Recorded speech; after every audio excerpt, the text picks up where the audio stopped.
Since the dawn of civilization, the forces of nature and the whims of gods held sway over humanity. But 2,500 years ago, humankind experienced a profound transformation. Suddenly, there were new possibilities. This is a time when rationality overrode superstition and belief. This is an ethic which does not rely on the gods. The world is now explained in terms of natural forces. We're now responsible for our own destiny. Upheavals across the globe sparked an ambitious vision of what humans could achieve, spearheaded by three trailblazers. Socrates, Confucius and the Buddha, great thinkers from the ancient world whose ideas still shape our own lives. Is wealth a good thing? How do you create a just society? How do I live a good life? By daring to think the unthinkable, they laid the foundations of our modern world. I've always been intrigued by the fact that these men, who lived many thousands of miles apart, seemed almost spontaneously, within 100 years of one another, to come up with such radical ways of thinking. So what was going on? I want to investigate their revolutionary ideas, to understand what set them in motion. In this episode, I'm on the trail of that most enigmatic of philosophers, the Buddha. The wandering seeker of truth who challenged religious orthodoxy. Caste was not a barrier. Priests were not required. Analysing his thoughts and desires sparked game-changing insights. This is the teaching of Buddha. Everything is subject to change. Setting the Buddha on his path to enlightenment, a whole new way of being, and an escape from the suffering of life. Technologically, the world has progressed immensely, but psychologically, I don't think we moved very far.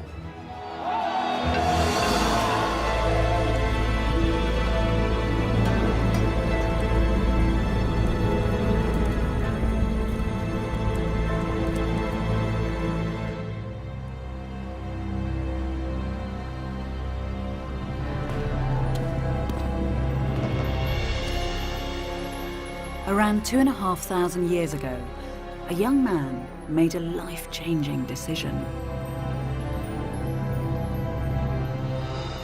We're told that in the dead of night, he left home.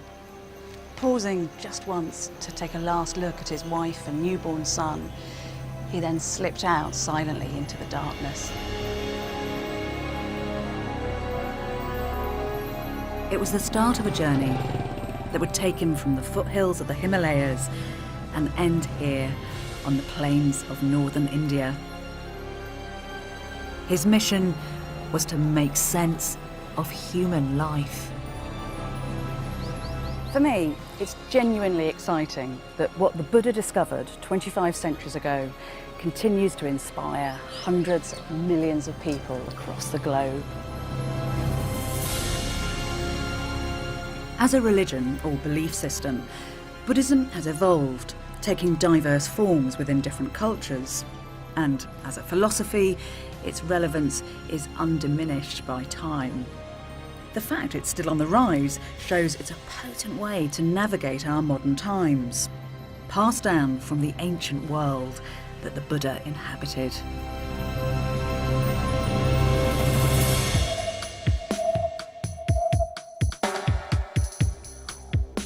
Most of what we know about the Buddha is based on oral accounts that were written down a few centuries after his death. They tell us he was born sometime between the 6th and the 5th centuries BC, in what's now southern Nepal.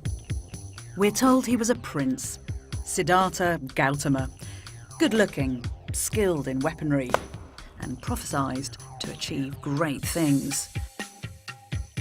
But his father, the king, was worried, because it was predicted his son would do one of two things: stay in the king's palace and become an emperor, or leave home and become a great religious leader. The king, preferring his son to be a more conventional emperor, surrounded the prince with luxury to attach him to a worldly life. The streets were cleared of all unpleasant sights, so he was blissfully unaware of the suffering in the world. But the plan backfired. One day, whilst out in his carriage, he unexpectedly saw an old man. Later, he saw a sick man, and then a corpse. Witnessing the pain and frailty of human existence shook him to the core. When the prince saw a holy man, he was inspired, and his destiny was sealed. I have to say, this colourful account of the Buddha's early palace life does have more than a ring of fable to it. It feels like a kind of textbook, heroic story. But it does also seem to reflect a real existential crisis. The Buddha observed that our lives were permeated by suffering. His quest was to find out if there is a way to overcome it.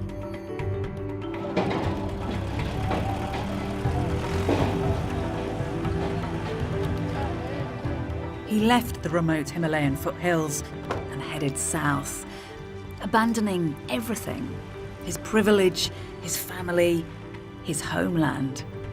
A small tribal state, it was run by a council of prominent men from one clan called the Sakyas. Now, it looks as though his father was probably a clan leader from a prosperous family, not the great king that we always hear about. As the Buddha headed south, he experienced the cultures of neighbouring states for the first time.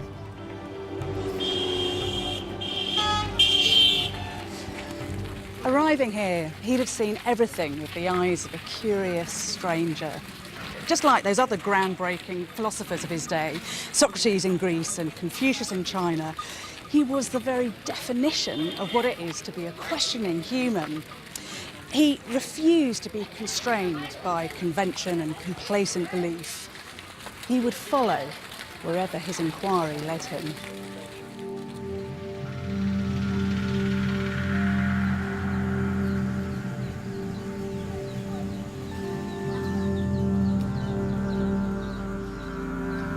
One of the first things the Buddha would have encountered was the religion of the Brahmins, a priestly caste who dominated the cultural landscape of the Indian world.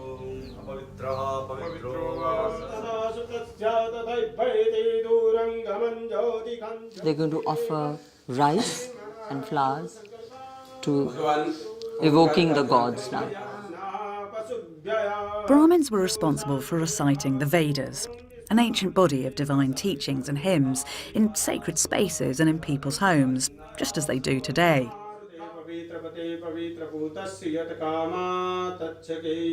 Another key role was to perform sacrifices, to persuade the gods to sustain the order of the cosmos and deliver prosperity.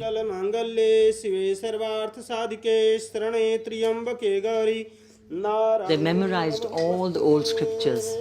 You've seen how the Brahmins here have been just chanting one after the other. They can go on like for 3-4 hours. They memorized all the rituals. They knew what vibrations, what food, how the water should be, how the earth should be, what space is required. They had all the understanding of how to communicate with the gods. What kind of ritual were they in charge of? If somebody had died and you need to do the last rites, it was the Brahman who would come to do it. If there was a drought, you'd get the Brahman to evoke the rain god. The whole life depended then on the priest, the Brahman, who had the knowledge. That must have given them real power. They've always dominated the rest, whether you call it the caste system or the different levels. So they had the highest top position, and then came the warrior community, the Rajputs, the fighters, the rulers. Then came the business community, which is the Vaishnavas. And then came the community that did the service, the cobblers, the blacksmith, and that was the Brahmanic society.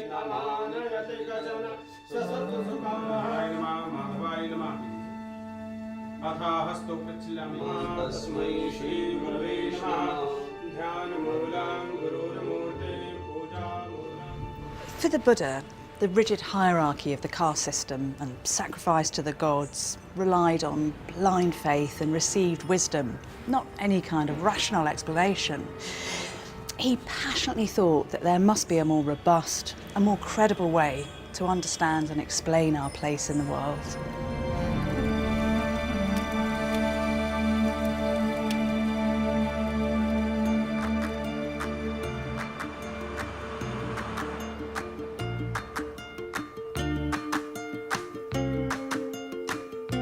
The Buddha's journey continued on, down to the Ganges plain.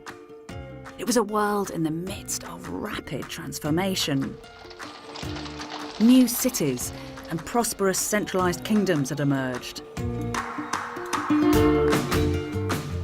The Buddha is said to have entered one, the kingdom of Magadha, and spent time here in the royal capital, Rajagriha.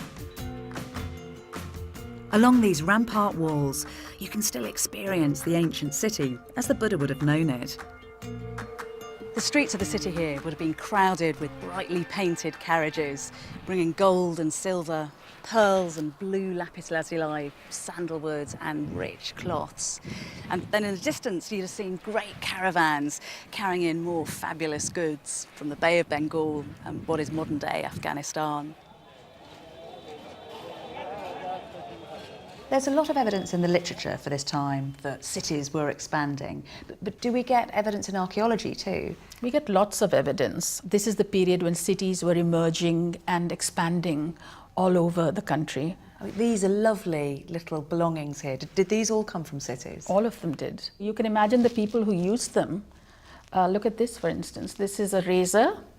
That's great. I love it. I love it when design doesn't change. That's exactly the same as a razor today. That is one heck of a doornail. So that's quite right. some door Yes. that's holding together. And these are lovely as well. This it looks like very fine dining ware, is it? It is. This is a very special kind of pottery that must have been used only by very rich people for very special occasions. So do you think, I mean, this kind of different way of living is affecting how people feel about their lives? Yes, absolutely. And the city must have been a very exciting and also unsettling experience for somebody who'd walked into one of these cities from a village, because something new is emerging, but the old ways of life and the old kinds of social relationships are dissolving. This is a time when you have unprecedented and I think unparalleled level of questioning about what it means to live in the world and how one should live one's life, and all kinds of questions that concern us very deeply.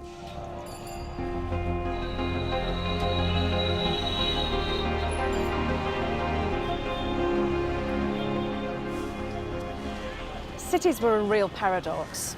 They did offer dazzling new opportunities, but they also cut people loose from everything that they knew, from their tribe, from their land, from ways of being that hadn't really changed much for millennia. So they were wonderful, but they were also actually quite threatening. People must have wondered what life was all about and how they should now best live together. It was a time of intense questioning. Can we control our desires? And the Buddha would play a vital role in that debate. What is justice? By now deep into his own personal quest, he engaged with the most intractable question of all. What happens to us when we die?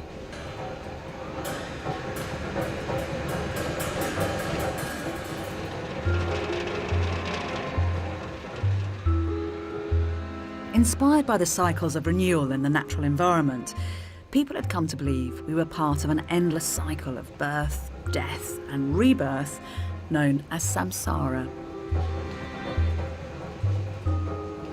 Samsara is a powerful idea that was really current at the time of the Buddha, the idea of a birth followed by rebirth, followed by rebirth in the cycle of time.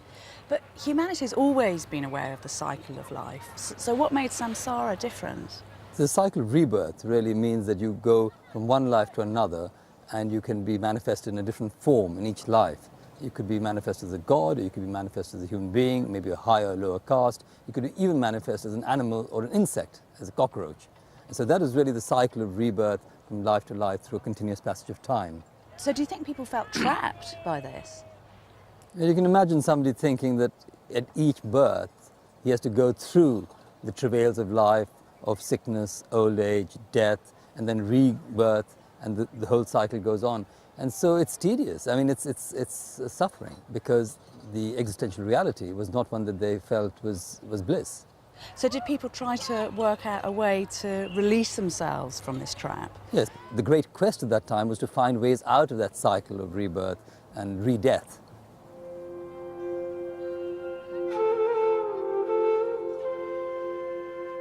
For the Buddha, the rituals of the Brahmins weren't the answer to the perennial suffering of life. They didn't seem to offer a permanent solution to samsara. But he was convinced that a mechanism to completely break free from the cycle altogether could be found. And he wasn't alone.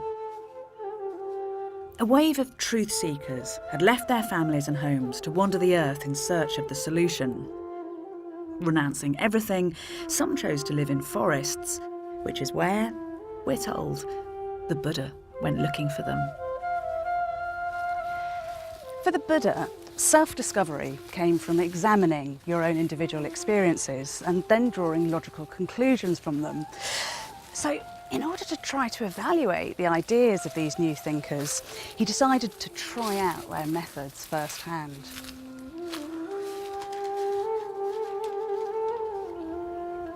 One of these wandering truth seekers was a man called Alara Kalama.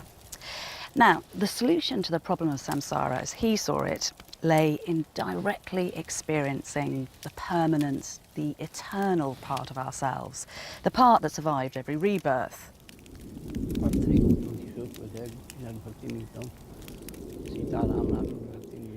To do this, he meditated, to block out the distractions of the temporary external world. Freed from physical and mental interference, such seekers could focus on their goal, to fully merge their eternal soul with its cosmic counterpart, a kind of universal soul, the highest reality. The idea seems to have been that by creating union between the microcosm, the individual self, and the macrocosm, this world soul, they would achieve liberation. Under Alara's tuition, we're told the Buddha showed such remarkable ability, he could achieve a profound stillness of mind. So much so, Alara offered him joint leadership of the group. But he refused. He found that once he came out of meditation, he was just returned once again to the same fundamental problems of birth, sickness, old age and death. It didn't give him the transformative experience that he sought.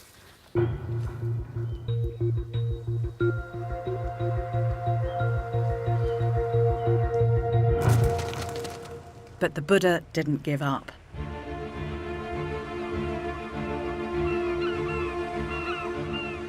It's said he next experimented with the techniques of a different type of renouncer who focused on extreme forms of self-denial.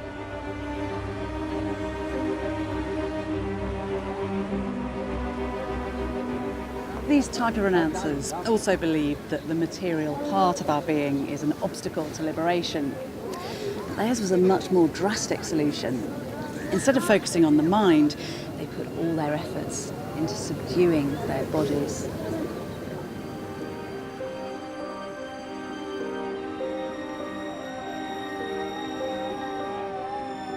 Some groups believed that all human action left a negative dust on our soul, weighing us down in this life and trapping us in future rebirths. Some fasted, some stood stock still for months on end. Others endured the heat of the midday sun, all to burn off the results of their previous actions.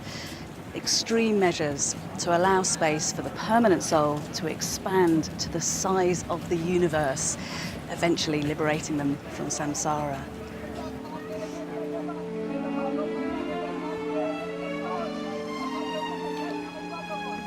It seems the Buddha spent 6 years experimenting with all kinds of self-denying extreme penances.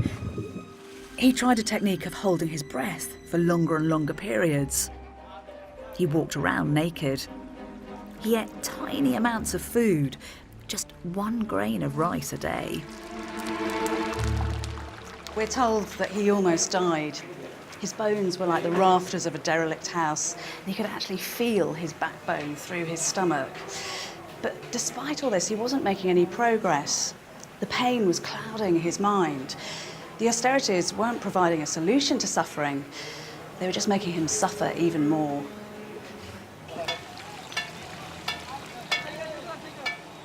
So he abandoned the path of self-denial by eating a bowl of rice porridge, disappointing and angering his 5 fellow renouncers. 6 years of hardship, experimenting with different methods, had come to nothing. Now he would go it alone in his quest to break the cycle of samsara. What the Buddha attempted next was something new, a middle way between the extremes of self-indulgence and the rigours of self-mortification. Moderation would be his radical new approach from now on.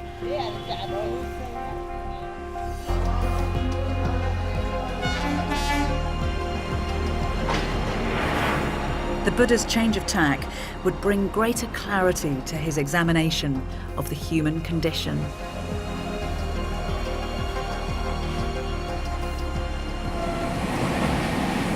The Buddha believed that all we can know for sure is how we experience the world, and that it's our minds that determine what kinds of experience we have. Using his meditation skills, he interrogated the internal workings of his own mind.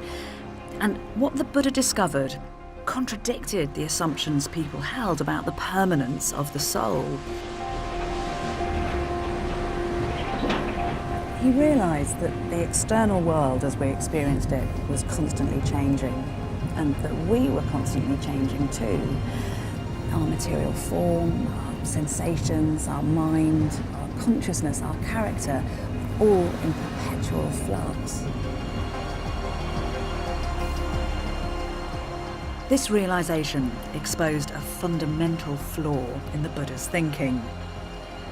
All efforts to identify a permanent self were futile, because a permanent or independent self did not exist. When the Buddha is looking at how the process of his suffering was developing, he started looking at it very much like a doctor. And he started looking at a cause, and he starts realizing that everything is fleeting, is changing. There's nothing that he can put his finger on as a cause, and starts realizing that actually the cause is the identification with an I. There's no such thing which you can just pinpoint at a certain point in time and say, okay, this is it. But it changes in the next moment. So I think that realization that everything is impermanent leads to the idea that a permanently existing entity of a soul is a concept. Just explain to me, because I can't quite get my head around this. What does it mean to have no self? What did he mean by that?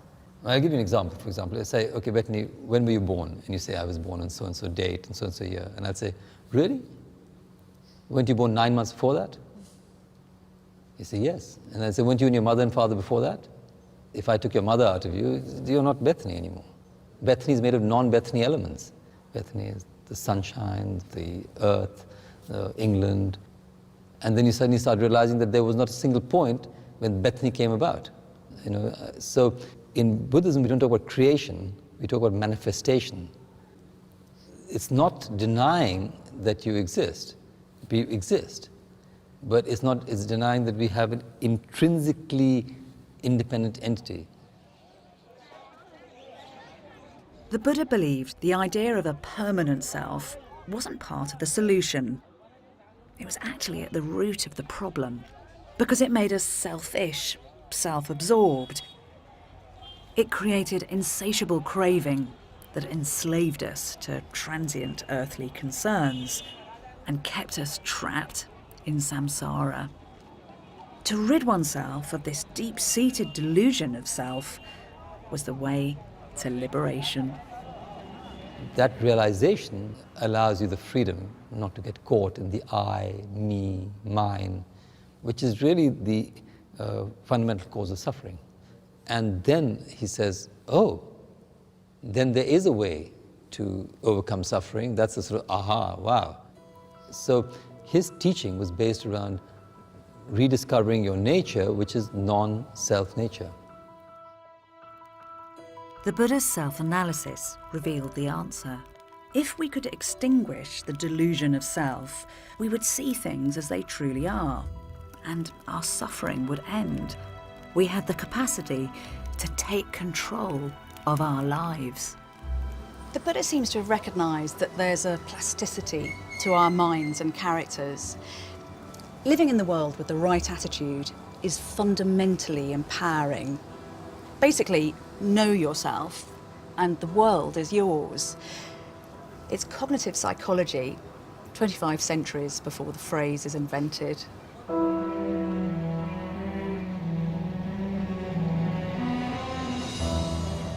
The Buddha was ready to throw all his efforts into bringing about his self-transformation.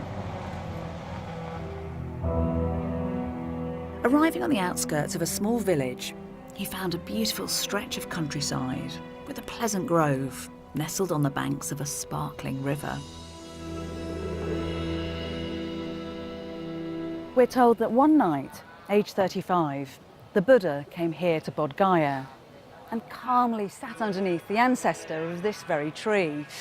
Today, it's a pilgrimage site for many millions for one key reason, because this is where it all came together.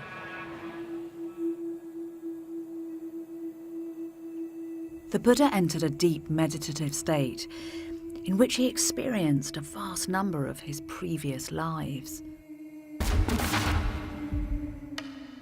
He describes a cycle of many life forms and realms of existence. From hell beings and animals to humans, through to more abstract levels of consciousness. Yet all these forms were subject to samsara. Even a god would eventually die and be reborn. But finally, the Buddha moved beyond these states. Searching deep in his humanity, he was able to root out and permanently extinguish craving, ignorance, and delusion. He had finally broken free of the cycle of death and rebirth and attained enlightenment, nirvana. Unshakable is the liberation of my mind. This is the last birth. For me, there is no more renewed existence. Later, the Buddha would discourage speculation about the nature of nirvana. Describing it was like asking what happened to a flame once it had been blown out. And yet, this was no less than a solution to the human condition without the need for heavens or gods or metaphysical knowledge. This was a state of pure liberation, directly experienced from within.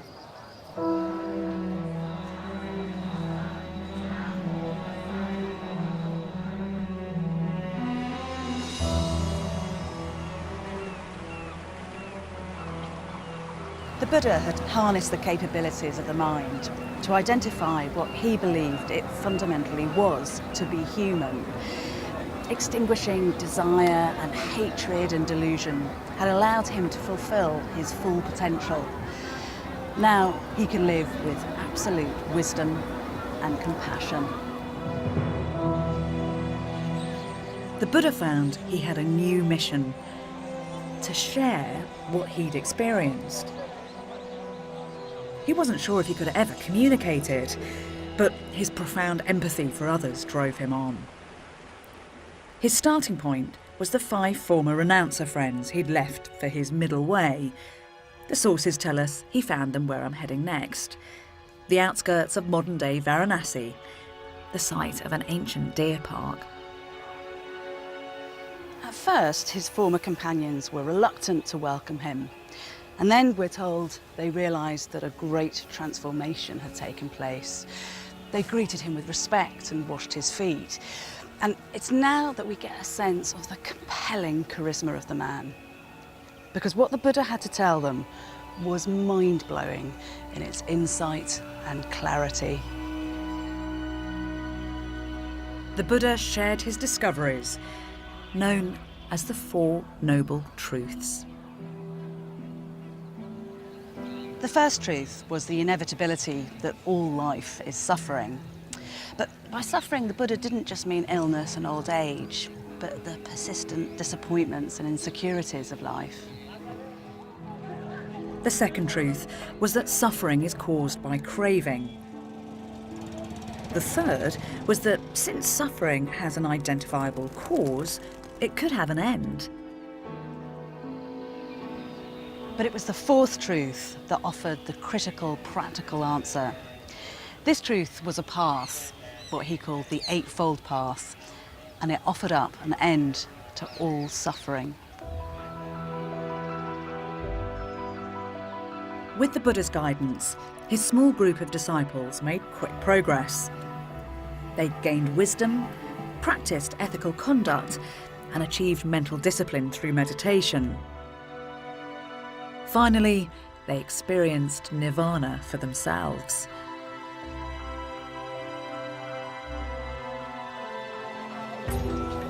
But whilst liberation was in theory open to everyone, in practice, many couldn't afford the time and the effort. The Buddha, however, had a message of hope for those who remained trapped in the cycle of death and rebirth.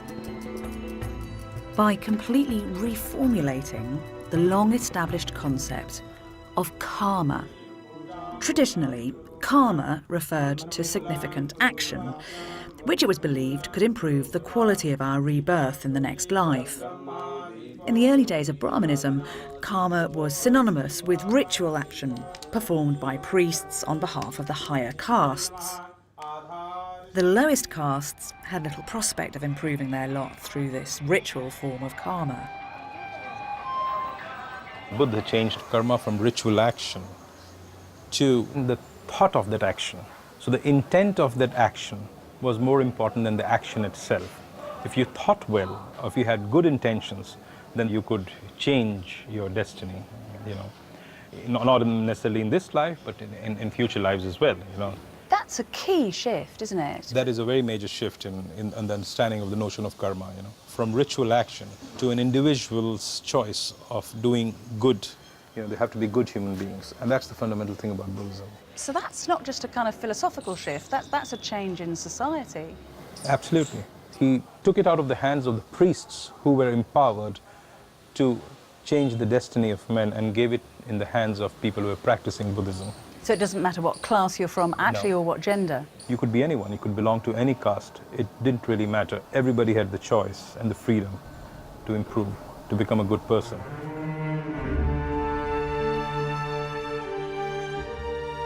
The Buddha's take on karma was liberating. Everyone stuck in the cycle of samsara had the chance to improve the quality of their rebirth. Now you are no longer good or bad, dependent on class or gender or some kind of ritual expertise. The Buddha sought answers that had the potential to benefit everyone.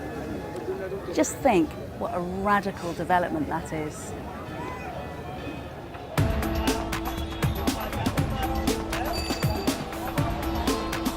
The Buddha's democratization of karma attracted the attention and support of one class in particular: the merchants and traders who'd fueled the rise of Indian cities. According to the conventions of Brahmanism, contact with anyone outside your caste resulted in contamination. But of course, by definition, merchants were interacting with different people and different cultures the whole time. Now, Buddhism didn't have any kind of a problem with that. Some merchants felt disadvantaged by the caste system. The Buddha's inclusive message gave them a greater sense of place in society and channeled their aspirational instincts. The wealth of merchants, like good karma, was by its very nature meritocratic. It wasn't in some way preordained, it was won and accumulated through your own efforts. The Buddha's take on the ancient ideas of karma offered ordinary people a way to a better moral life. He helped to create the belief that action and intention in our everyday lives had real consequences.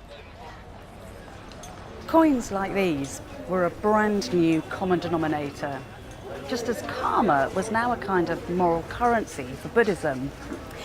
It's easy to imagine how with things like these in your pocket, you could understand how you could secure future benefit by building up merits. The Buddha had revolutionised ethics. We could no longer blame any external force, like a god, for our decisions. We were entirely responsible for our own moral condition. The buck stopped with us. In essence, this is the same rallying cry that we hear from those other great philosophers of the age, Socrates and Confucius. To find answers to the universe, first look within. Be your own lamp, said the Buddha. Seek no other refuge. These are exciting thoughts. The idea that you don't just have to be a victim, but a master of your own fate.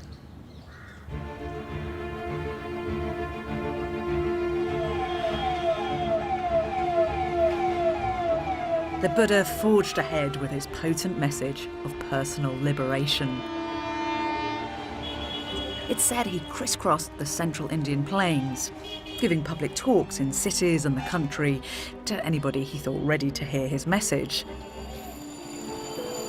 And the community of disciples who shared his mission and wandering lifestyle acquired a name, the Sangha. At this stage, the Sangha was dispersed and only loosely organised. But according to traditional accounts, when the Buddha came here, to a forest on the outskirts of Rajagriha, the Buddhist order would take on a whole new direction. The king of the city, Bimbisara, heard that the Buddha was camped outside and went to visit him with 120,000 Brahmins. On hearing him preach, we're told that each and every one of them, including the king, begged to be received as lay followers. We know that with people, when we meet some people, we immediately feel a sense of reverence, a sense of humility in their presence, and yet they don't seem inaccessible. He was, I feel, very charismatic. People were, in a way, entranced by him. I think he was able to understand the psychology of the person. He had a sort of intuitive sense of what the person needed.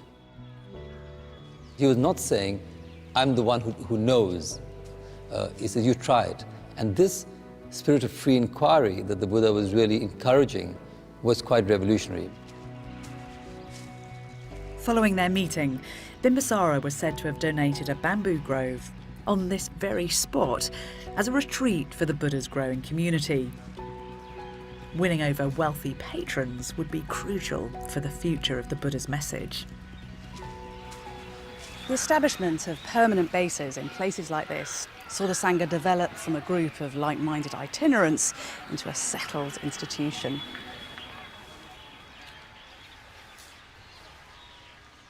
The Sangha at Rajagriha became the model for something entirely new. Soon, a network of monasteries, the first known monasteries in the world, sprang up. Places where the Buddha and his travelling disciples would stay during the monsoon season. The movement was changing, and the Buddha's role would change too.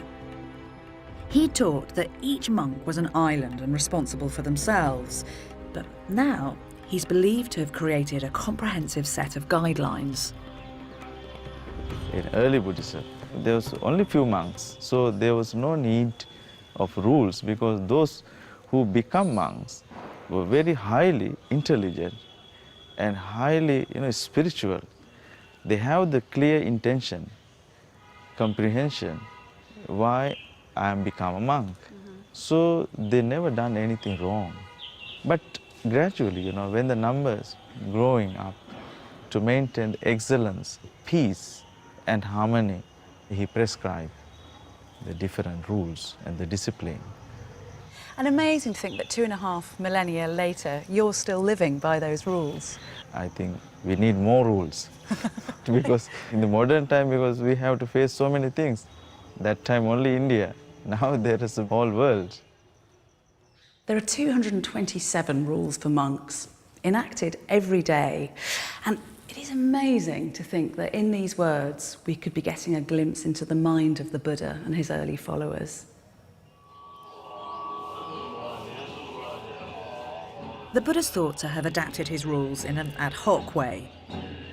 He was a pragmatist, not above changing his mind and listening to reason, even when it came to the thorny issue of including women. At the very beginning, they were regarded as a bit of a burden because they needed protecting. But the logic that liberation should be available to all meant that really they had to be included. And we're told that the Buddha himself eventually declared that nuns should be part of the Sangha.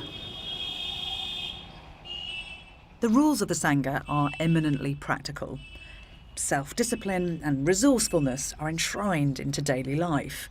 They dictate what you can own and what you must give up. Monks are allowed to have 8 possessions. There are 3 robes basically. It is to look ugly, not too beautiful. We have to have a small needle and the threads. But nowadays we don't stitch because we have ready-made robes. This is the razor. It is very troublesome to keep hair. Yes. So we leave it, everything.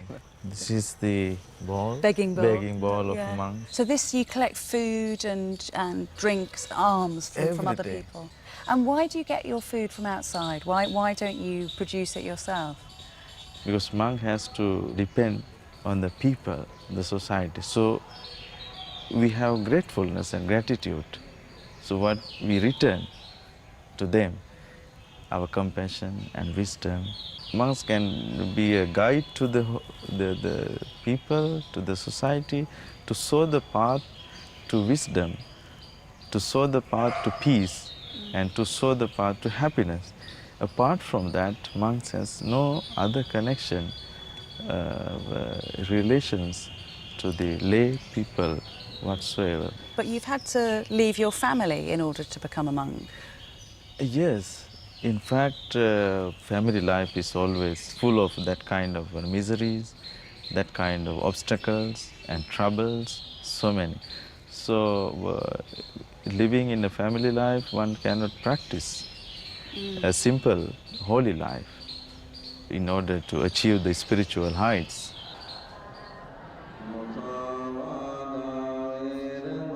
When monks leave home, it can be hard for those left behind. The Buddha is said to have acknowledged the grief he'd caused his family and proclaimed that monks needed parental permission to join. Buddhism is a philosophy or a religion that's sometimes criticised for only benefiting the practitioner, that rather coldly sees social and family bonds as attachments to the world and therefore a barrier to achieving nirvana. But what I get the sense of here is a real commitment to collective well-being.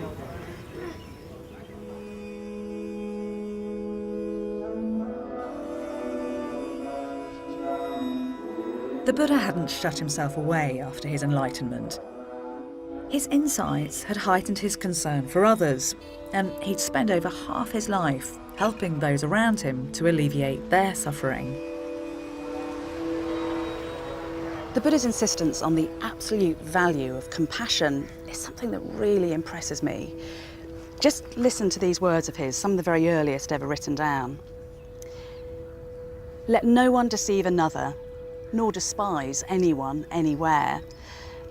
As a mother protects her child, with boundless, loving kindness, cherish the world. Love without limit. How can you argue with that?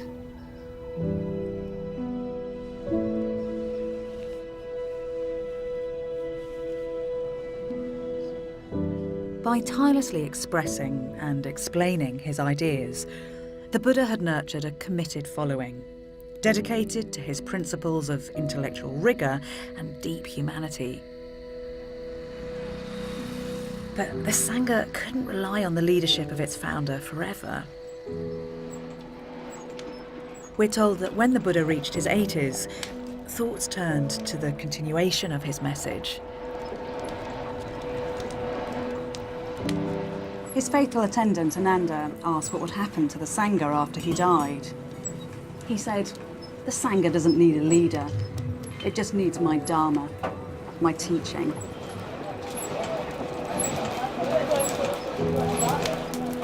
After accepting a meal at the house of a humble blacksmith, it's believed he contracted food poisoning and quickly became very ill.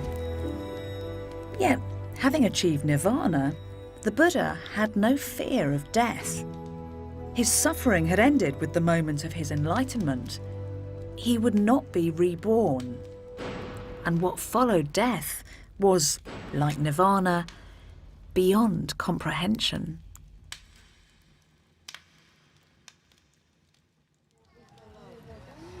Just before he died, he told his fellow monks to simply keep seeking enlightenment.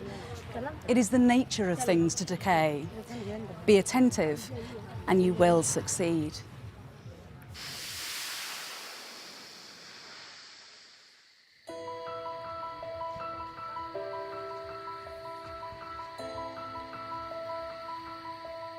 The Buddha's death robbed the Sangha of their founder and leader. With this vacuum, there was a real danger his ideas would be lost or corrupted.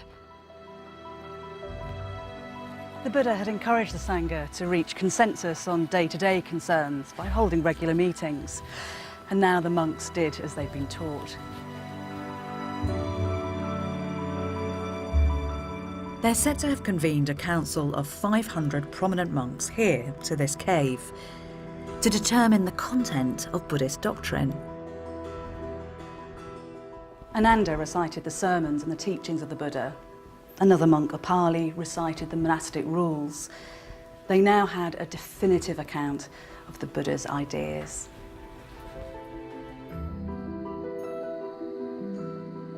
For the next few centuries, the Buddha's message was kept alive by the Sangha.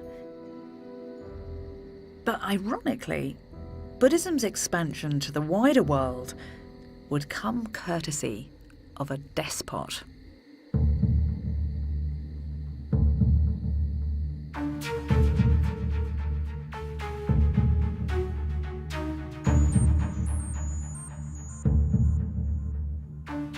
"200 years after the Buddha's death, most of what is modern India was ruled by the ruthless emperor Ashoka. This well in Ashoka's ancient capital, Patna, is believed to have been his purpose-built torture chamber. We're told that here, Ashoka's sadistic head torturer would prise open the mouths of his victims and pour molten copper down their throats.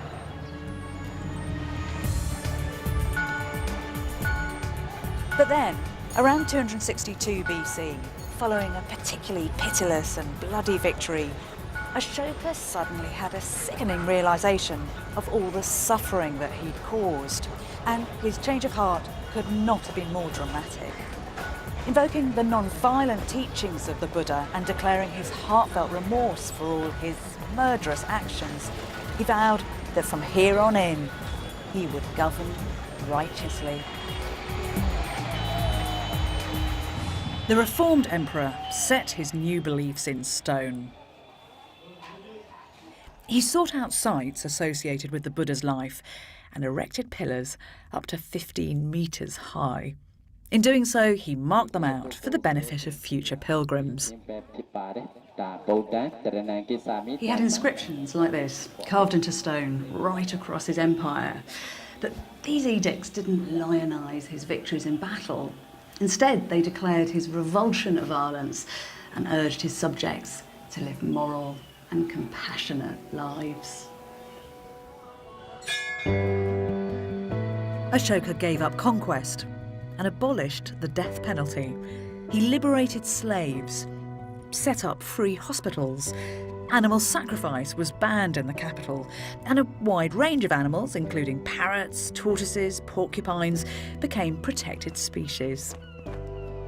He sent missions out of India, taking Buddhist principles to Sri Lanka, the Middle East, and across Asia.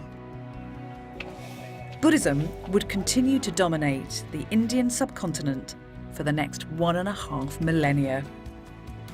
Wealthy patrons donated generously. Stupas containing what were said to be relics of the Buddha and sculptures depicting his life emerged across the landscape.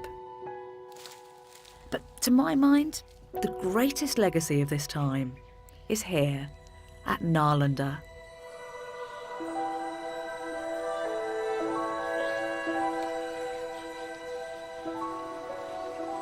It is just such a treat to be here because this place has a claim to be the oldest university in the world. We know there was a serious educational establishment here from at least the 5th century AD, and you have to try to imagine it in its heyday. It would have been buzzing with international scholars who came from as far afield as Indonesia, Tibet, China, Turkey, and Japan. It had a huge campus with thousands of students. 200 villages supplied the students' practical needs. Maths, politics, literature were all studied here, but there was particular emphasis on Buddhism. Thousands of Buddhist manuscripts were housed in a 9-storied building. It was the envy of the medieval world. One Chinese scholar clearly adored it here. There are richly adorned towers and fairy tale turrets, roofs covered with tiles that reflect the light in 1,000 shades. There are observatories and the upper rooms tower above the clouds. These things add to the beauty of the scene. Renewed interest in Nalanda's legacy of inquiry has been led by Nobel Prize-winning economist Amartya Sen. Do you think that the Buddha would have approved of what went on at Nalanda? I should think that he very much would have approved. It was inspired by his ideas. It's inspired by the idea that we have to solve problems by reflection, by knowledge, by critical examination. You know, he tried fasting and it didn't do anything for him. And he decided that by torturing the body, you don't improve your mind. You improve the mind by cultivating the mind. Some people might think it's counterintuitive that Buddhism is being taught at Nalanda alongside maths and science and grammar, but it's part of that kind of practical understanding of the world, isn't it? Well, it's part of a Buddhist understanding of the world too, namely that you have to be concerned with those issues that move people, which include mortality, disability, morbidity. It wouldn't be seen in any kind of conflict with Buddhist studies, because Buddhism is also about human life. What would you say the Buddha has to offer the world today? One of the things that Buddha identifies is that it's possible for you to agree on good action without necessarily agreeing on a bigger metaphysical view of the universe. When I was fortunate to get the Nobel, I gave the bulk of that money to have elementary education, elementary healthcare, and gender equity. At the same time, I don't have any great belief in the religion and God. But it was the Buddha who changed the question from, is there God, to questions like how to behave no matter whether there is God or not. And I think that's a game changer.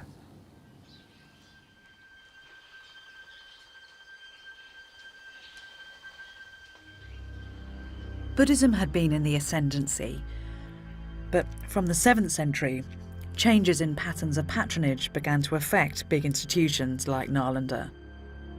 Gifts from rich benefactors ebbed away. Brahmanism had always remained a strong presence, and people drifted back in greater numbers. It began to dominate state governance at Buddhism's expense. Muslim conquerors in the 12th and 13th centuries sacked monasteries and temples. Nalanda is said to have been put to the torch and to have burnt for 3 days. The Buddhist way of life all but disappeared in the land of its birth.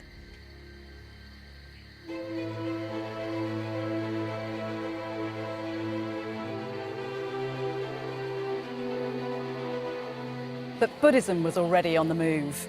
It had already travelled at a furious pace throughout Asia and would continue its journey to become a truly global religion.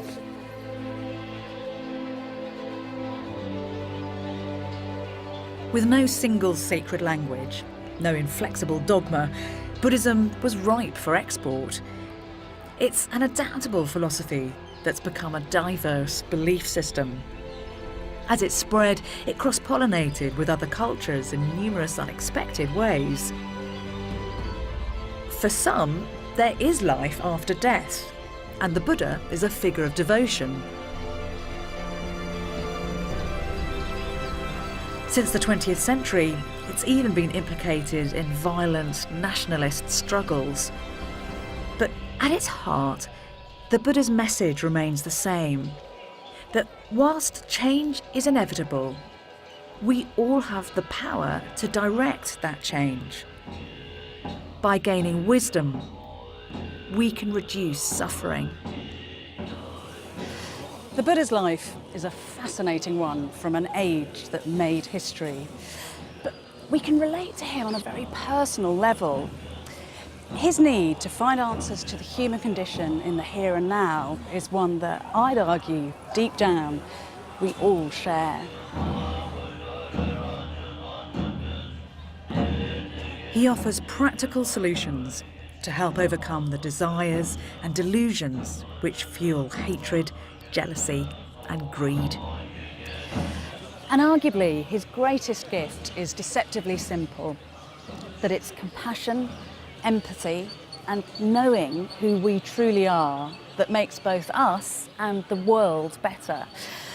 Whether you're a Buddhist or not, the humanity and hope of that message still burns bright today.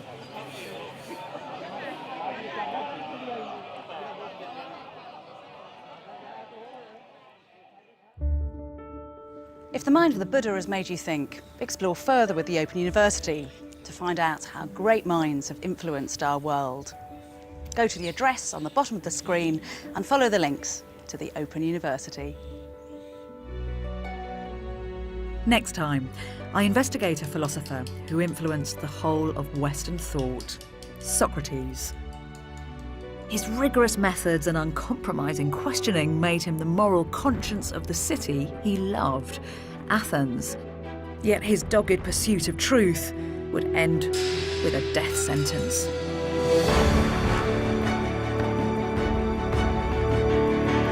Coming up next this evening here on BBC4, we're on the trail of the secretive sloth bear with David Attenborough and Natural World. Stay with us.